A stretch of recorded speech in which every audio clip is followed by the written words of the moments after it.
이번 고난 주간은 특별히 예수님의 고난에 대해서 묵상하겠습니다.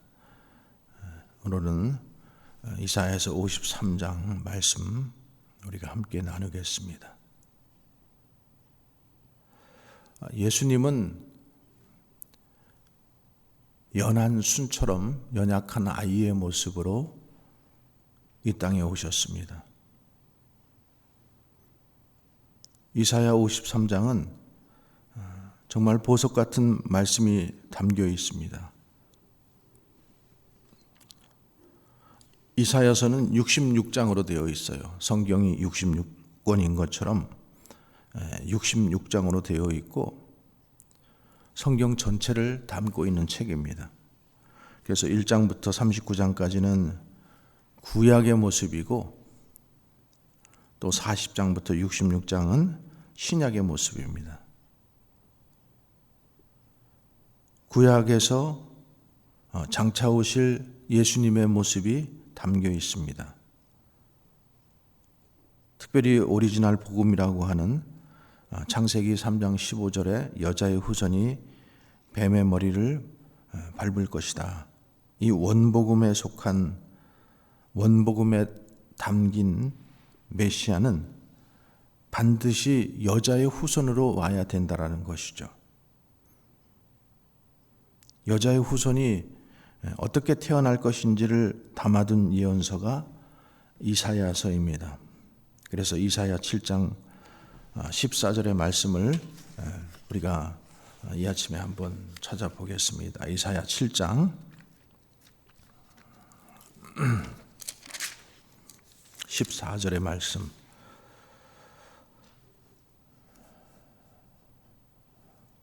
그러므로 주께서 친히 징조를 너희에게 주실 것이라.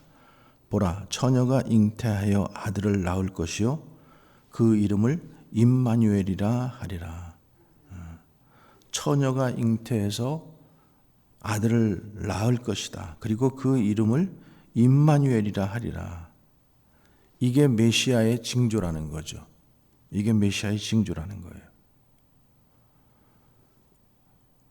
이사야 시대에 살던 사람들은 이 의미를 잘 몰랐지만은 지금 이제 신약 후기 시대를 살고 있는 우리들은 이 말씀이 무슨 말인 줄 알죠. 예수님께서 성령으로 마리아, 처녀 마리아의 몸에서 잉태하신 것, 우리는 이것을 알잖아요.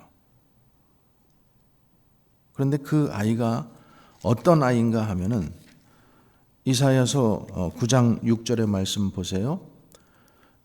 이사야서 9장 6절.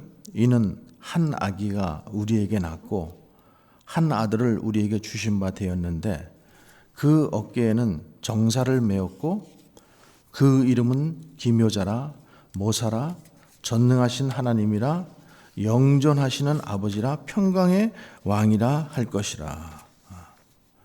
기묘자 원더풀이라는 뜻입니다. 모사, 카운셀러, 전능하신 하나님, 영존하시는 아버지, 평강의 왕이라는 거죠. 그게 이 어린아이 속에 담겨져 있다라는 거죠.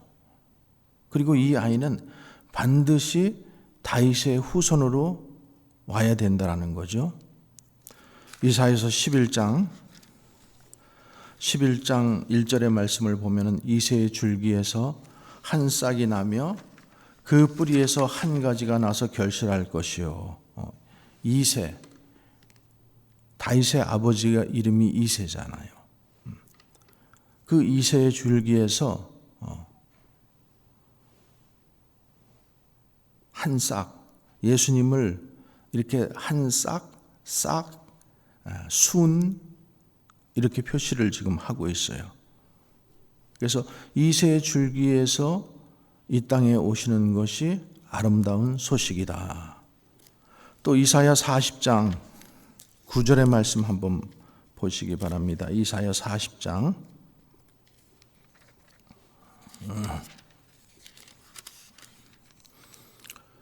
9절의 말씀을 보면은 아름다운 소식을 시온에 전하는 자여 너는 높은 산에 오르라. 아름다운 소식을 예루살렘에 전하는 자여 너는 힘써 소리를 높이라.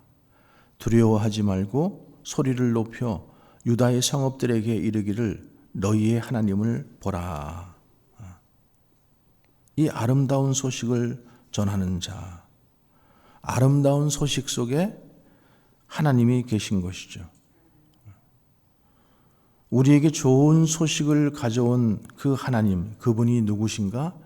그분이 예수님이라는 거죠. 그래서 예수님께서 오실 것에 대해서 구체적인 이 예언을 다루고 있는 책이 바로 이사야서입니다.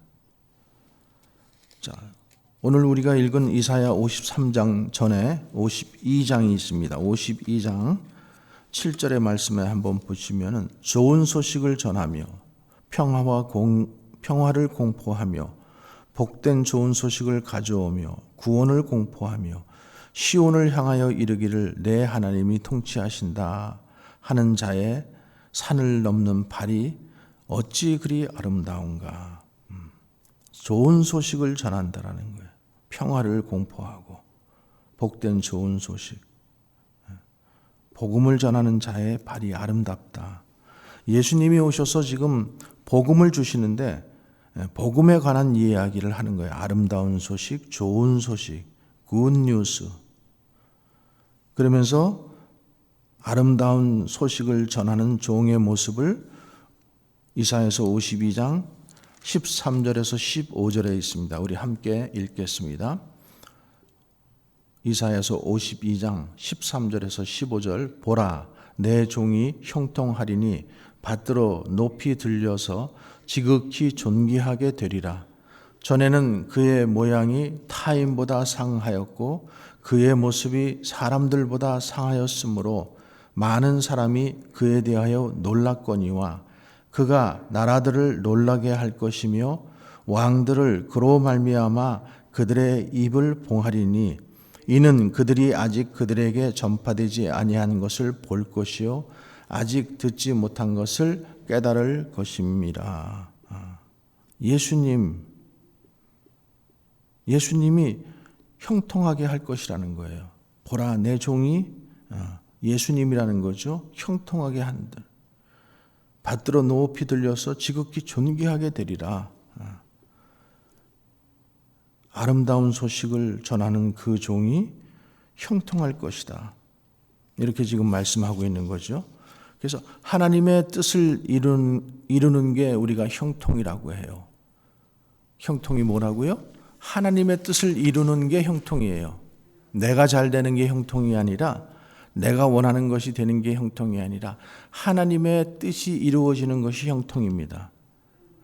그 형통을 이루는 종,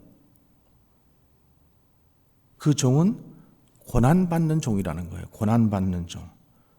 그래서 오늘 우리가 읽었던 이사야서 53장 1절의 말씀 같이 읽습니다. 우리가 전한 것을 누가 믿었느뇨? 여호와의 팔이 누구에게 나타났느뇨? 우리가 전한 것 누가 믿었냐는 거예요. 아름다운 소식, 우리가 복음의 소식을 사람들에게 전해도 사람들이 믿지 않죠. 왜? 아름다운 소식을 전하는 종의 모습이 흠모할 만한 것이 별로 없어요. 상처투성이고 그리고 사람들의 보기에 흠모할 만한 것이 없다라는 거예요. 그러니까 우리가 예수님을 믿어도 사람들이 예수님을 전해도 사람들이 잘 믿지 않는다라는 거예요. 십자가를 얘기하지만은 그 십자가는 여러분들이 지금은 이렇게 아름다운 모습으로 목에도 걸고 다니고 이렇게 하지만은 십자가 자체는 뭐예요? 흉측한 거예요. 사형 틀이거든요. 그리고 나무에 달린 자마다 다 저주를 받는다라고 이렇게 되어 있어요. 그리고 여호와의 팔. 여호와의 팔은 뭘 얘기하는 걸까요? 능력을 얘기하는 거예요. 권능. 여호와의 팔이, 여호와의 오른손이 누구에게 나타났냐는 거예요. 그게 예수님이신데, 예수님의 모습은 장차 오실 메시아의 모습인데 사람들이 볼 때는 흠모할 만한 것이 없다라는 거예요. 형편없다라는 거예요. 세상적으로 보아도 나사로 촌동네에서 성장하시고 그렇게 화려하지도 않아요. 그 여호와의 팔이 예수님에게 나타났고 십자가에서 나타났습니다. 그 십자가, 흉악한 십자가, 사형틀. 근데 그 여호와의 팔이 십자가에 나타났다라는 거예요. 거기에 매달리신 예수님의 모습이 바로 여호와의 팔이라는 거죠. 이 여호와의 팔은 권능이라는 거예요. 신명기 4장 4절을 보면은 출애굽 사건이 나옵니다. 그래서 출애굽 사건, 강력한 이 능력이 어디서 나타나는가? 그러면은 사람들은 대체적으로 모세가 홍해를 가른 것, 뭐 또 다른 이런 기적을 베푼 것을 얘기합니다.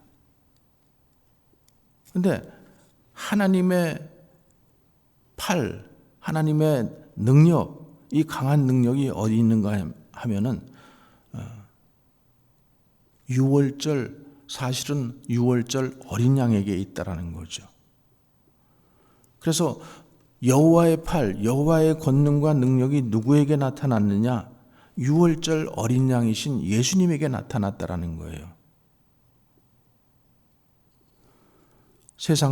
보통 세상 사람들을 보면은, 세상 권력자들을 보면은 어떤 사람들이 권력자들이 돼요. 풍채도 좋고 또 키도 크고 또 우람하고 권세도 있고 목소리도 크고, 이런 게 세상 사람들이 가지고 있는 그 권력자의 모습이에요. 능력자의 모습. 그런데 하나님의 팔, 하나님의 능력은 그런 사람에게 임한 것이 아니라 고난받는 종에게, 어린 양에게 임했다라는 거죠. 그래서 오늘 예수님이 이 땅에 오셨는데 하나님의 능력이 임한 예수님의 모습을 얘기하면서 그 하나님의 능력이 강하고 권세 있는 사람에게 임한 것이 아니라 아주 연하고 부드러운 예수님에게 임했다. 그렇게 임하심으로 우리를 구원하셨다라는 것을 강조하고 있죠. 자, 그러면은 예수님은 어떤 분이신가? 예수님은 연한 순 같은 분이세요. 오늘 말씀 이사야서 53장 다시 한번 봅니다. 2절에 그는 주 앞에서 자라나기를 연한 순 같고 마른 땅에서 나온 뿌리 같아서 고운 모양도 없고 풍채도 없은즉 우리가 보기에 흠모할 만한 아름다운 것이 없도다. 마른 땅에서 나온 뿌리, 마른 땅에서 자라려고 하니까 얼마나 억척스럽게 자라려고 그 모양이 흉측하게 되었어요. 마른 땅이라는 거예요. 옥토가 아니에요. 그 뿌리 같아서 고운 모양도 없고 풍채도 없다라는 거예요. 우리가 보기에 흠모할 만한 것이 아무것도 없다라는 거예요. 이것이 예수님이 오셔서 우리에게 보여주신 모습이라는 거예요. 말 구유에서 태어나시고 연약한 모습으로 자라시고, 여러분 첫 아담과 예수님을 우리가 둘째 아담이라고 이렇게 표현을 하잖아요. 근데 첫 아담은 아이로 태어나지 않았죠. 첫 아담은 성인 자체로 태어났어요. 하나님께서 그냥 성인으로 태어나게 하셨어요. 잘할 필요가 없었죠. 근데 두 번째 아담인 예수님은 하나님 앞에서 연한 순처럼 자라나고 그 모습이 마른 땅에서 나온 뿌리와 같았다라는 거예요. 그래서 고운 모양도 없고 고운 풍채도 없으며 사람들이 흠모할 만한 그런 것이 없다라는 거예요. 그런데 여기서 이렇게 연한 순, 성경의 예수님의 모습을 연한 순으로 이렇게 표시하고 있는데, 묘사하고 있는데, 스가랴서 6장에 보면은 이 연한 순의 모습이 나옵니다. 여호와의 전을 거룩하고 영광도 얻게 하고 그리고 그 자리에 앉아서 다스릴 자가 바로 이 연한 순의 모습이라는 거예요. 여러분 구약에 보면은 왕은 왕이에요. 그리고 제사장은 제사장이에요. 구약 시대에 하나님께서 기름 부은 세 종류의 사람이 있죠. 왕, 제사장, 선지자. 왕과 제사장과 선지자. 근데 사울이 왕이면서 제사장 역할을 하려고 하다가 하나님에게 어떻게 해요? 버림받게 되죠. 근데 왕이면서 제사장이면서 선지자 그 역할을 온전하게 이루신 분이 누구신가 하면 예수님이라는 거죠.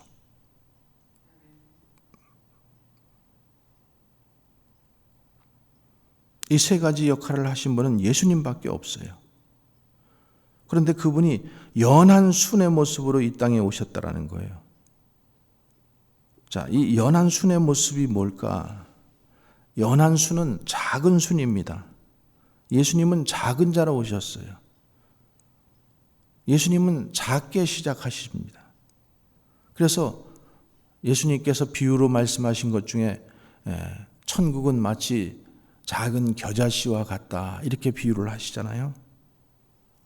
우리 그리스도인들은 작은 것 속에 숨겨져 있는 비밀을 알아야 됩니다. 두 번째로 예수님은 연한 순은 연약한 순이라는 거죠. 연약한 순. 작은 순이고 연약한 모습이라는 거예요. 그러니까 예수님이 하나님이신데 연약한 어린아이의 모습으로 태어나셨어요. 그러니까 공격을 받으시고 멸시를 받으시고 연약하기 때문에 어때요? 상처를 입는 거예요. 상처를. 마음이 완고한 사람은 완악한 사람은 상처도 안 받죠. 연약하기 때문에 상처를 받아요. 공격을 받고 멸시를 받고. 그리고 예수님은 연한 순의 모습인데 연한 순인데 푸르른 모습이라는 거죠.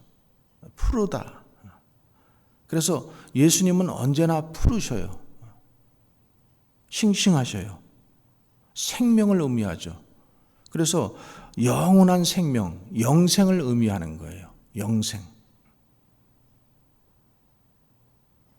두 번째로 하나님은 이 연약함 속에 풍성한 은혜를 담아 두셨어요. 그럼 연약함 속에 풍성한 은혜가 무엇일까? 연약함 속에 사랑을 끌어오는 힘이 있습니다. 여러분 강하면은 공격을 받죠. 근데 연약하면은 동정을 받게 되어 있어요. 사람들에게 사랑을 받고 동정을 받게 되어 있어요. 그리고 그 다른 사람들에게 도움을 받죠. 그런데 우리가 언제 연약해져요? 고난 받을 때 우리는 연약해집니다. 고난 받을 때. 다른 때는 다 자기 잘난 맛으로 살고 다 자기가 강해요. 근데 언제 우리가 약해져요? 고난 받을 때 약해집니다. 그래서 연약해지면은 사람들에게 사랑을 받고 연약해지면은 사람들에게 도움을 받는다라는 거예요. 그리고 그 연약함 속에는 부드러움이 있어요. 부드러움.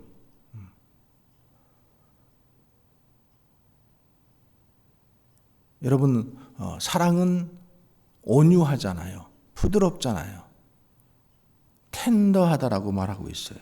그래서 고린도전서 13장 4절에 사랑은 온유하며, 온유하다라는 것은 부드럽죠. 그 사람의 성품이 부드러워요. 어떤 사람의 성품은 거칠어요. 거칠면은 자꾸만 부딪히게 되어 있어요. 그리고 다른 사람들에게 자꾸만 상처를 주게 되어 있어요. 온유하다, 부드럽다, 따뜻하다. 이게 그리스도인의 성품인 것이죠. 예수님의 성품인 동시에 그리스도인들이 가져야 될 성품이에요.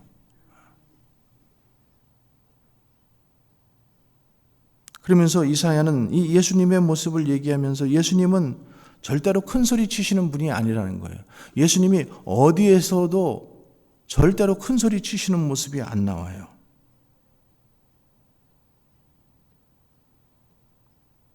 이사야서 42장 1절에서 말씀해 보면 내가 붙드는 나의 종 그는 외치지 아니하며 큰 소리 치지 않는다라는 거죠. 예수님은 목소리를 높이지 않으십니다. 그래서 우리가 참 이런 성품들을 유심하게 볼 수 있어야 돼요. 우리가 살아가면서 흥분하고 큰 소리 높이고 모임을 하거나 회의를 하거나 이럴 때 큰 소리 치는 것 별로 좋아 보이지 않아요. 예수님은 말씀이 작아도 다 이루십니다. 나는 마음이 온유하고 겸손하다 이렇게 말씀하셔요. 그리고 연약함 속에 친밀한 사랑이 담겨 있습니다. 연약함 속에. 연약할 때 우리가 서로 친밀해지죠. 그리고 연합을 하게 됩니다. 연약하면은. 근데 그 연약함 속에서 친밀해지고 연합을 하게 되고 그 연합함으로 인해서 열매를 맺게 돼 있어요. 강하면은 혼자 힘으로 하려고 해요. 그러나 연약하기 때문에 여러 사람이 자꾸만 연합을 하는 거예요. 그리고 그 연합을 하면은 결국에는 열매를 맺게 되어 있어요. 헨리 나우엔이 이런 얘기를 했어요. 사람이 능력이 있으면 성공한다. 그러나 연약하면 열매를 맺는다. 연약하면 열매를 맺어요. 연약하면 우리가 예수님과 함께 연합을 하려고 해요. 근데 내가 강하면은 내 힘으로 하려고 해요. 내 능력으로 하려고 하고 내 힘으로 하려고 하고 내 지혜로 하려고 하죠.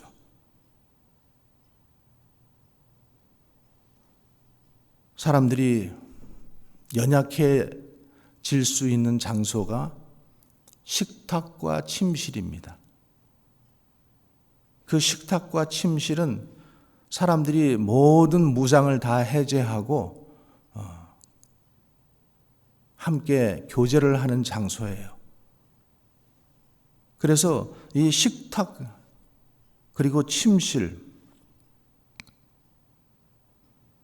만약에 식탁과 침실에서 어떤 거친 모습이 나오고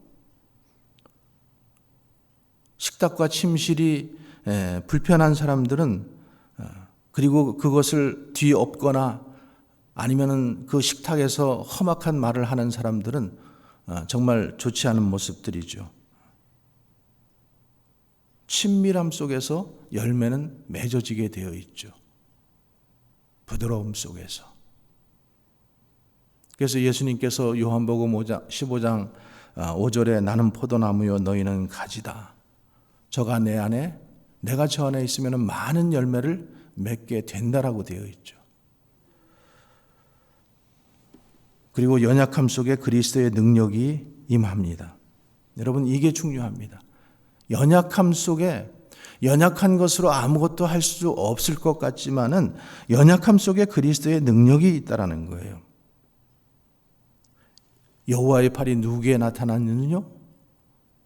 예수님에게, 그 십자가에게 연약함 속에 있다라는 거예요. 주님이 모든 능력을 행할 때가 아니라 끌려가시고 또 고난을 받으시고 그러실 때에 하나님의 능력이 임했다라는 거예요. 우리가 잘 아는 사도 바울도 몸에 가시가 있었어요. 근데 바울도 그런 고백을 하죠.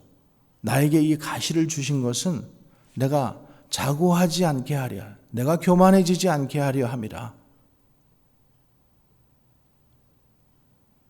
더 강한 것 같고 더 완전한 것 같으면은 그 사람이 능력이 있는 사람 같지만은 그렇지 않다라는 거예요. 성경은 그렇지 않다라고 지금 말씀하고 있는 거죠. 하나님은 하나님을 의지하기에 충분히 연약한 자를 사용하십니다. 잘 들어보세요. 하나님은 하나님을 의지하기에 충분히 연약한 자를 사용하신다. 그 말이 뭐예요? 하나님을 의지해야만 살아갈 수 있는 그런 연약한 자를 하나님께서 사용하신다라는 거예요. 근데 내가 할 수 있고 내 능력이고 내 힘이고 내 지혜면은 아니라는 거죠.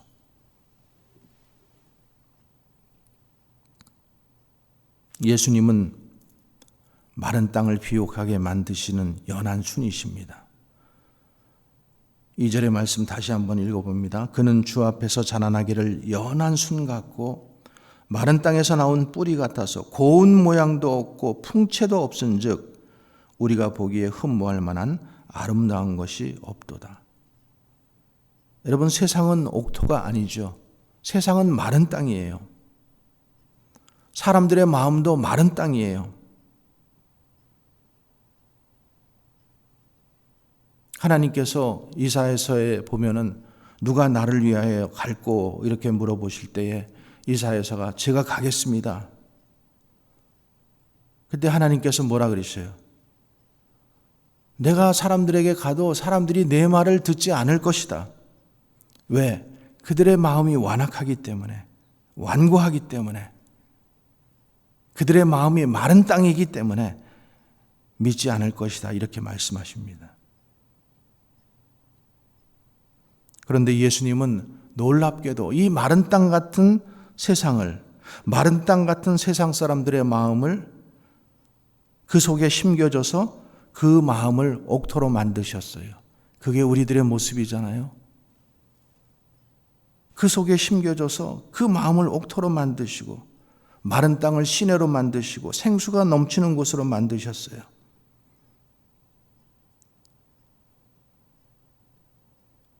예수님이 마른 땅을 섬겼는데 그 마른 땅이 샘의 근원이 되고, 여러분, 우리도 한번 보세요. 우리가 예수님을 믿기 전에는 얼마나 완악했어요? 완고했어요? 마른 땅 같았잖아요. 그런데 우리가 예수님을 믿으면서 그래도 마음이 좀 따뜻해지고 온유해지고 부드러워지고 사랑스러워졌잖아요. 예수님이 이 땅에 오실 때의 모습은 사람들이 그렇게 환영할 만한 모습이 아니셨다라는 것. 나사렛에서 무슨 선한 것이 나겠느냐? 누가 우리가 전한 것을 믿었느냐?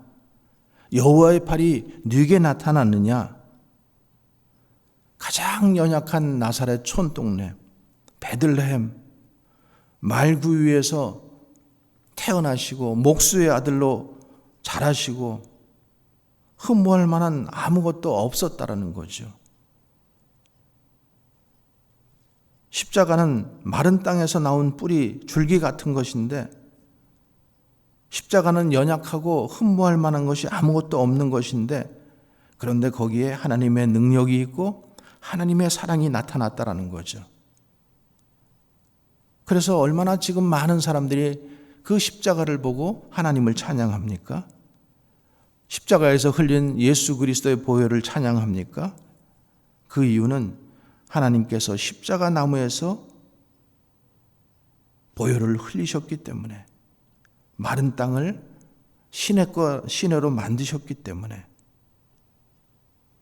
그래서 그 죽음의 십자가가 구원의 십자가가 되었고 하나님의 팔이 십자가에서 나타나신 거죠. 여호와의 팔이, 여호와의 능력이 그 십자가에서 나타난 거예요. 사랑하는 우리 성도 여러분, 우리는 다 강하고 싶습니다. 그런데 우리는 연약해요. 그런데 연약함을 너무 부끄러워하지 말라라는 거예요. 연약함 때문에 너무 아쉬워하지 말라라는 거예요. 하나님은 연약하시고 가난하시고 그리고 우리가 병들었을 때에 우리가 알 수 없는 비밀스러운 일들을 시작하십니다. 예수님이 그러기 위해서 상한 갈대와 같은 우리를 사랑하시고 꺼져가는 등불 같은 우리를 사랑하신 거예요.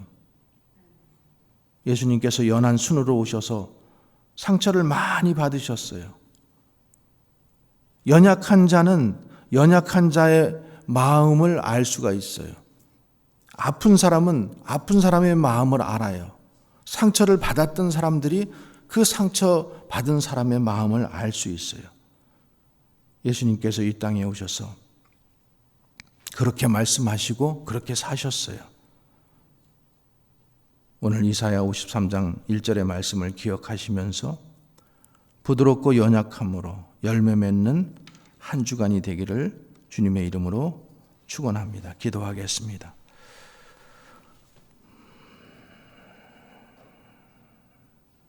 연약한 모습으로, 연한 순 같은 모습으로 우리들에게 오셔서 마른 땅과 같은, 또 마른 땅의 뿌리 같은 뒤틀어진 우리의 마음을 주님께서 깎아주시고 또 보살펴 주시고, 그래서 그곳에서 연한 새순이 나오게 하시고 그리스도의 사랑을 알게 하신 것 감사합니다.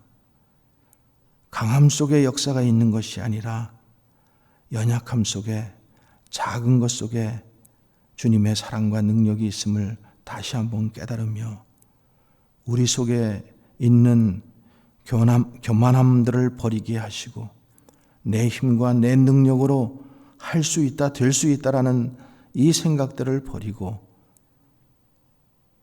연약하기 때문에 주님을 의지하고 주님을 의지함 속에서 주님의 역사와 열매를 맺어가는 우리 귀한 성도들 되게 하여 주시옵소서. 특별히 고난주간에 주님 앞에 나왔습니다.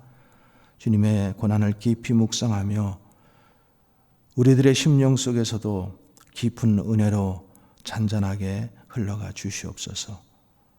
예수님 이름으로 기도하옵나이다. 아멘.